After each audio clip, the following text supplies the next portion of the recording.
course of the writing, we've had different titles and different songs, but I think Blood and Belief came up because we've had a really tough, like 18 months, I suppose. A lot of it's very aggressive. There's a song on the new record called Blood and Belief, which is quite literally about pounding home what you want to do and the message you want to get across, and you know, it's going to be done our way because enough people in the industry have cooked with us to the point where, look, we could definitely make this work, but you're not letting us. We did this album pretty much the same way as we've done the last two, bouncing riffs off each other and basically brushing the bad shit underneath the carpet, and we're using the good stuff hopefully on the album.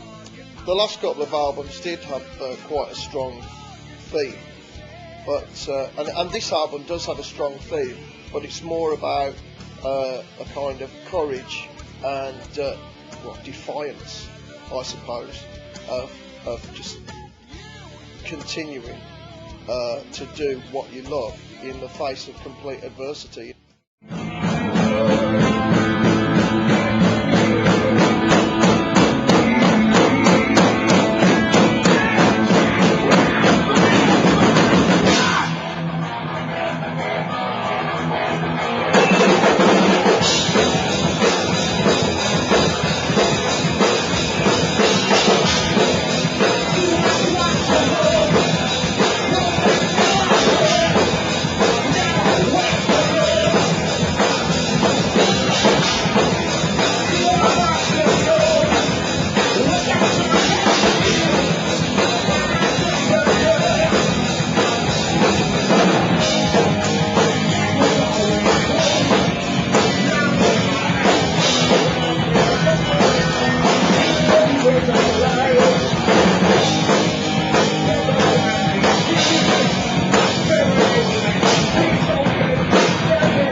On this album, it's more, well, lyrically, it's based a lot around my own emotions, my own feelings, and the problems and situations that I've been through in my whole life, really, has come, and I feel lyrically it's probably the most genuine and truthful thing that I've done.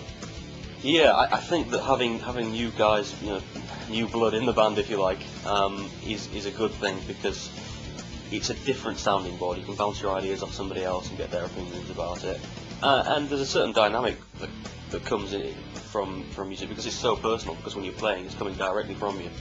When there's new people in the room, you're kind of reacting in a way, that a fresh and exciting way that new people do react to each other.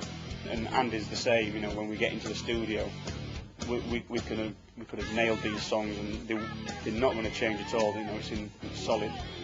Then Andy can hear something and he can just point out straight away, maybe you should double that chorus there, maybe you should do the double kick thing at the end, and you know, you try it and okay, it works. The day before it didn't work, the day after, you know, you listen to it in a different way.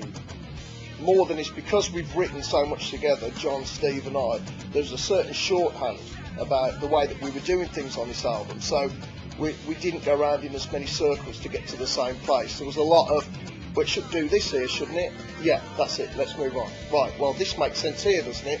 So every song that we've written, we've tried to stay completely true and faithful to the idea of the song. So what is this song about? What's the emotion? What's the mood? What's it supposed to say? And then all of us, without any ego or anything like that, it's all, how do we make that make sense and bring it to life?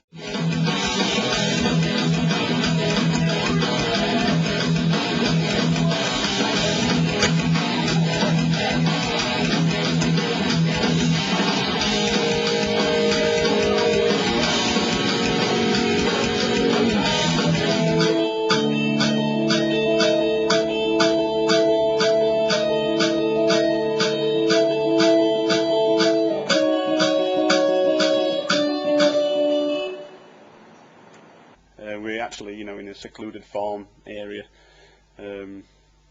Basically playing, I mean, you can't see now because it's night outside, but it overlooks the field with loads of cows, so at least we've got a bit of an audience to perform to. Whether they appreciate us or not is a completely different thing, but they don't seem to be running away. I think, for me, what's kept me going through a lot of the stress and a lot of the problems and the depression that I've suffered from over the last couple of years, it's been the fans and the way that you can be playing somewhere to hardly anybody and somebody will come up and go, those lyrics on 10th Dimension are my favourite lyrics. Through the keyhole. Well, that was a good version, I think. Oh, here we go. There we go. Right. You brought your guitar stand then? Well,